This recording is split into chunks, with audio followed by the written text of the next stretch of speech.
Man, every time I play this game, I keep thinking to myself, what's going to happen next?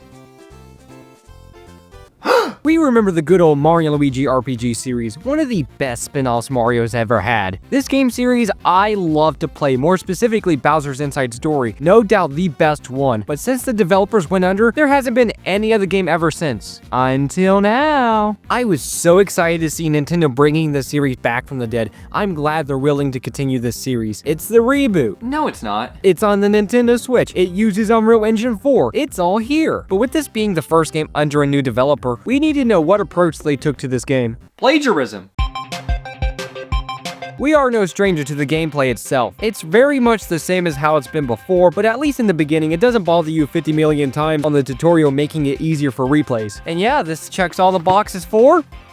As a veteran of the previous Mario Luigi RPG games, I can say this game does a really good job of bringing what the games had done really good in the past all into a new idea. But there are a few things that are a bit difficult to get a hang of. The overworld has Luigi completely automated for you, and that's a bit weird. In battle, it's the same as before, but now with extra spice instead of the "Oh, simple hammer, why not?" from before. It really feels like you're going all in just with a simple attack. And so we need to play some Dance Dance Revolution in battle now.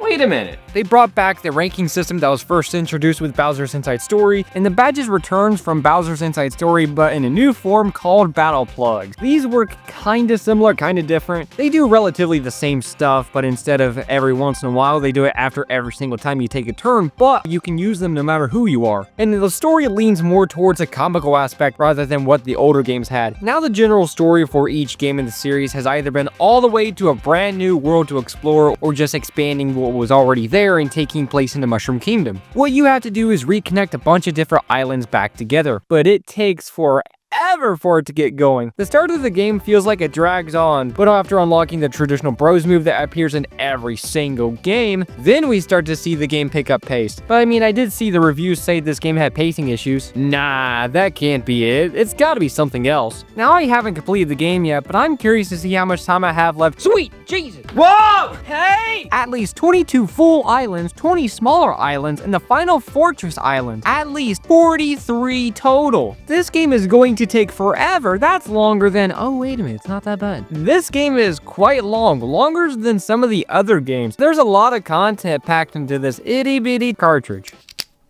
I think I lost it. And trying to go over all the different names of the islands is harder than giving a school presentation.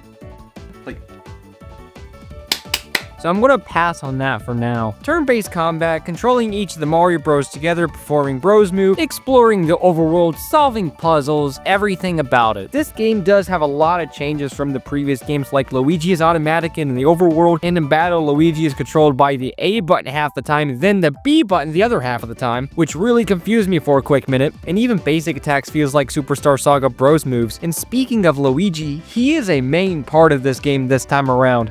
Again. So think of it like the ability to control Luigi in the older games, but bring that to the extreme. The main gameplay mechanic this time around is Luigi Logic, which you'll be able to press the L button to have Luigi do various things to help out, or just act like a complete goofball for no reason. Luigi is able to help out a lot more now, which makes things a lot easier now. Trying to chase down fireflies, doing puzzles, smashing boulders, and boss battles, you can do something called Luigi Logic, again, which uses the environment to stun the enemy and rack up some serious damage. And this is thanks to what they call Luigi Logic.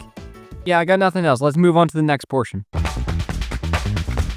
It's in Unreal Engine 4, which can produce some serious looking visuals for the Nintendo Switch and other games. The cell shading art style fits this game really nicely, and yeah, I would have liked to see what high definition sprite work would have done in this game, but they did use 3D models this time around, which makes things a lot easier for development and still looks really nice, but also gives us impossible angles that sprites would never let us do. And they even brought back Starlo from the older games.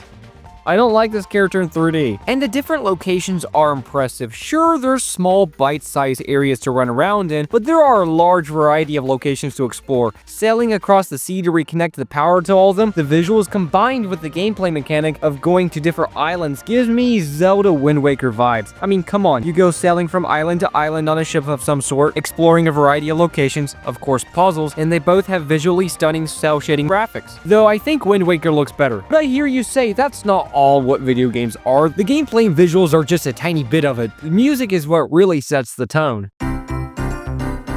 The soundtrack is The soundtrack is good for a game, but I don't think for this game. It's still good. I know they worked hard, but it feels like it's just out of place for a Mario Luigi game. Normally, I would like, the battle theme, the boss theme, or some sort of fast-paced song, but it just really doesn't catch me. The soundtrack has more of a Super Mario Odyssey mixed with Donkey Kong Country vibe more than anything. And yeah, sure, it's still fine, I just don't vibe with it.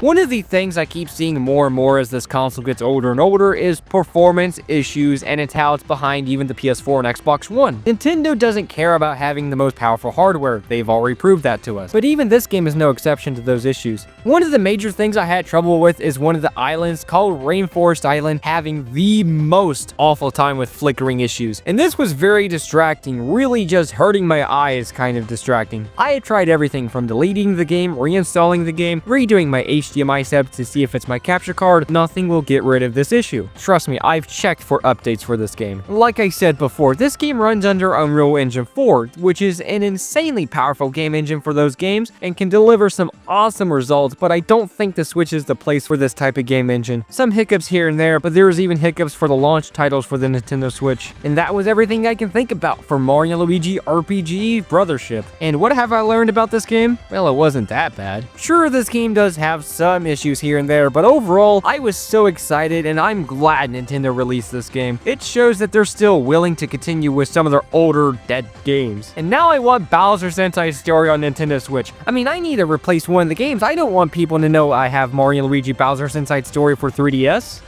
Oh.